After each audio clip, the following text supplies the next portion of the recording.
As a child, my mother told me all the old stories. To the taste of mulled wine and the glow of the hearth, I would listen to her accounts of old Valyria, its rise, its heights, and its subsequent fall. She told me of Daenerys the Dreamer, and our family's sojourn to Dragonstone, of Aegon the Conqueror and his sister wives Rhaenys and Visenya, how the dragon, now roused from its century-long slumber, rode forth and by fire and blood banded the 7 disparate kingdoms of Westeros into one realm. Balerion the Dread, who had been Aegon's mount, bathed the collected swords of all Aegon's defeated foes in flame, and the Iron Throne was forged. Enthroned upon this seat, Aegon would usher in a new age, a new dynasty, our family, House Targaryen.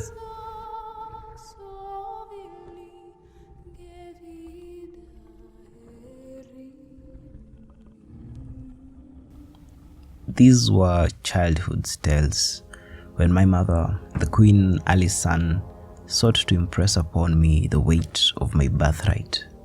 Aemon, she would say, you are the king's firstborn son, and if the gods are good, you will one day succeed him upon the throne.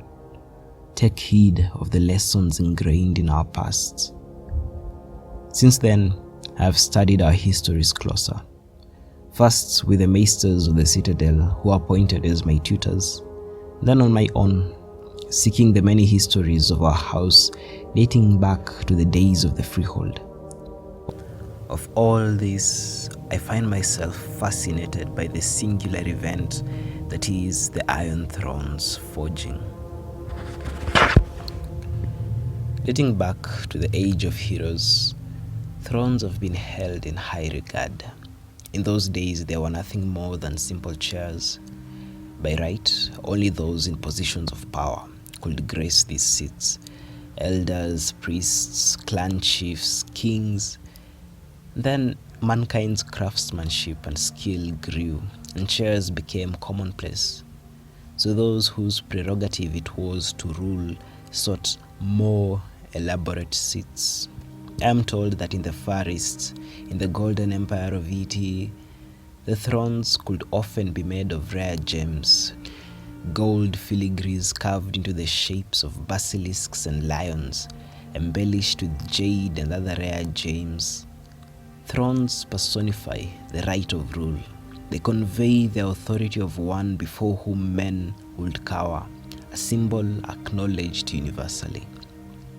In Westeros, through its hundreds of years, there has arisen many a kingdom, each grasping and choking the life from the other before falling into obscurity. All boasted of great keeps, thrones, and crowns that have since become the stuff of legends, stories peddled to and fro by bards and singers. Yet some of these remain to this day. The Velaryons speak of their driftwood throne, a gift from the Merlin king to seal some trade agreement of a bygone age. The Iron Men of their sea-stone chair lined with Naga's bones, and long ago, in the Reach, when the Gardeners still ruled over that land, their kings are said to have sat upon a living throne, carved from a tree planted by Garth Greenhand himself. Each house has elaborate seats with some equally elaborate history that comes along with it.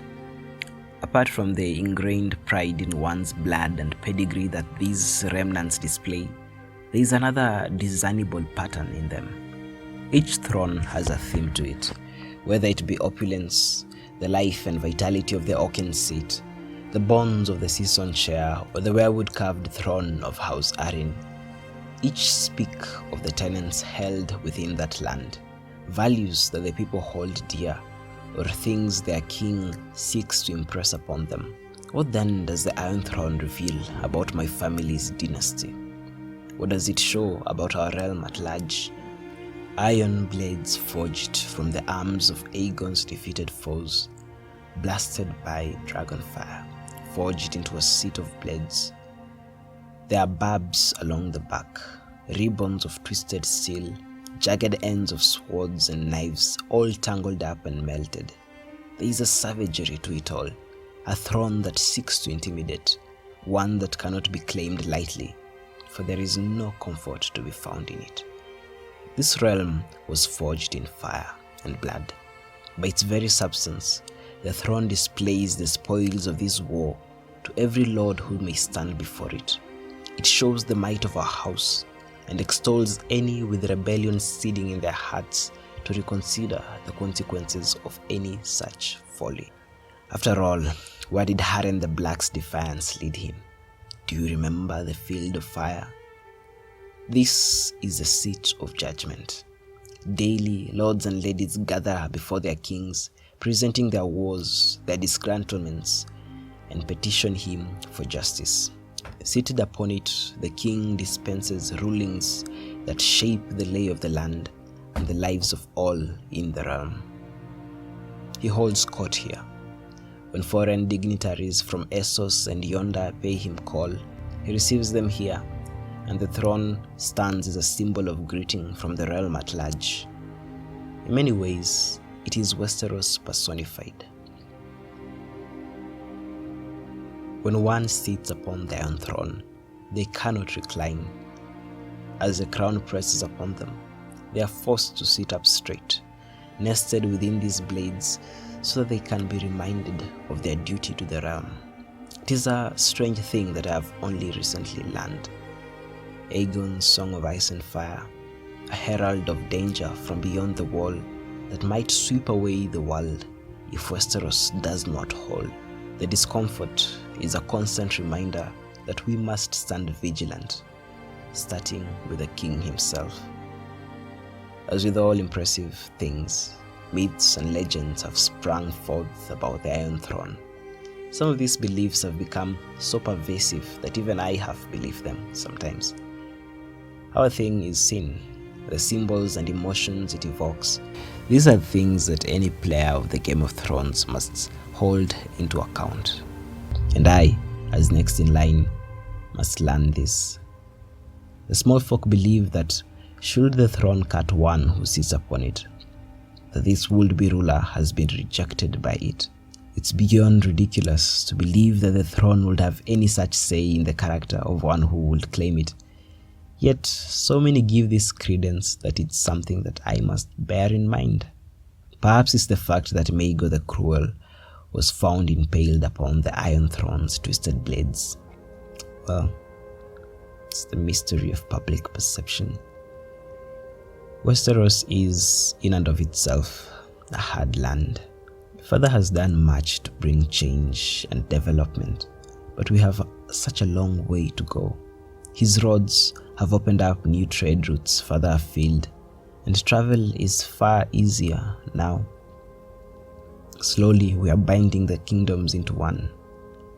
King's Landing has been remodeled, its streets cobbled. The keep is long finished and now stands tall as a testament to our might. We have done much to kindle a sense of new heights yet to be claimed. But we are still so far removed from such heights as Valyria's glory. For yes, this is what we aspire to. Until such times as we can breach this gap, let the Iron Throne stand for this land. A savage seal, aye, but true nonetheless. On the morrow, I will kneel before my father and the Iron Throne. My brother Balon will stand beside me, the lords and ladies arrayed behind us, and my father will affirm my rights, name me Lord of Dragonstone and his heir apparent. It will not be much different from my knighting, I think, except that this time I will be taking upon myself a duty far heavier than mere knighthood. If I am to be king, then I must learn to rule as my father has, with the good of the land as my goal. Thus do I find myself pondering on the power of thrones and the symbols they impose. For this, alas, is the night of childhood's end.